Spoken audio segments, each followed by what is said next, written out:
I affectionately refer to Colin Cowherd as Crazy Uncle Colin because you just never know what he's going to say, and he does a lot of things to get a reaction. So take a listen to Colin Cowherd and his take on the Browns' schedule. One team got a really bad break.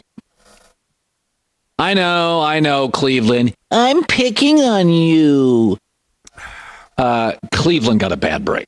They got the worst break in the league. Cleveland's a good football team. I think they're the best over bet, 9.5 wins. I think they're a 10-11 win team. They got a terrible break.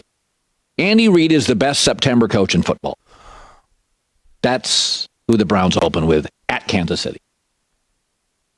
Patrick Mahomes, under Andy Reid in September, is 10-0 with 32 touchdowns and 0 interceptions. It is the last place you want to play Kansas City.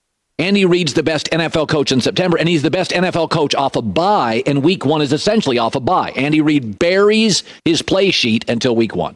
Go ask Belichick. He's humiliated Belichick in September. Also, Cleveland's going to have 8 or 9 new defensive starters. So in week 9 or 10, this is a tug of war. This is a real game. In week 1, 9 new defensive starters against the best game play designer in the NFL and the best quarterback at home. Now, the good news, Cleveland, you're used to not winning in week 1. You haven't won a week 1 game in 17 years, so you'll be 0-1. And you'll overcome it because you're a really good team. You have a really good coach. But that is a bad scheduling break. Let's bring Dan Labbe back in. Dan, you and I have talked about it last segment. I don't know that it's necessarily a bad break. You had to play him somewhere. And I know Andy Reid, he mentioned he's a really good September coach. I believe he's 10-8 in week 1 games as well. So, meh.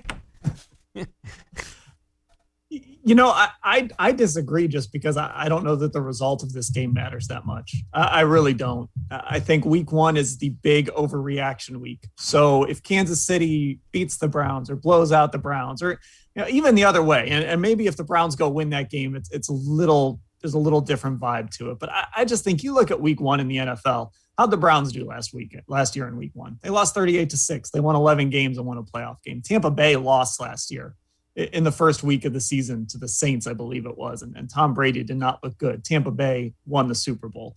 So I actually think to play Kansas City in week 1, it's a good test to kind of see where you're at to start things off. But outside of maybe home field advantage in the AFC Championship game, I don't know how much we're going to learn about the Browns from this football game. And I don't know how much we're going to learn about this matchup because let's say this is an AFC Championship preview. That game is on January 30th.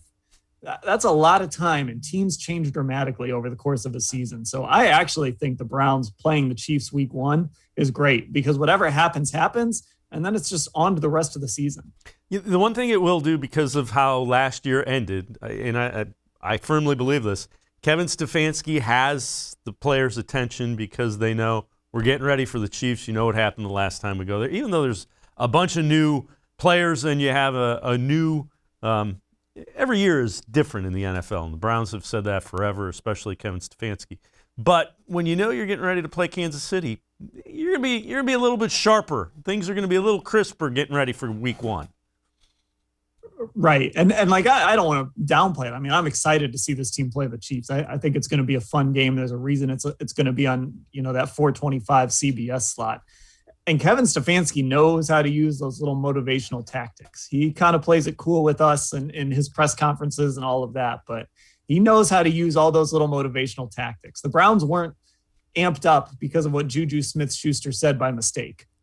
They were amped up because they're going to use anything they can find to get this team motivated. And you're already seeing it a little bit on social media. Browns players on Instagram are already tweeting photos from that loss to Kansas City and turning that focus towards 2021. So I guarantee Kevin Stefanski is going to use this as much. He's going to find as much motivation in that division round loss as he can for this week 1 game.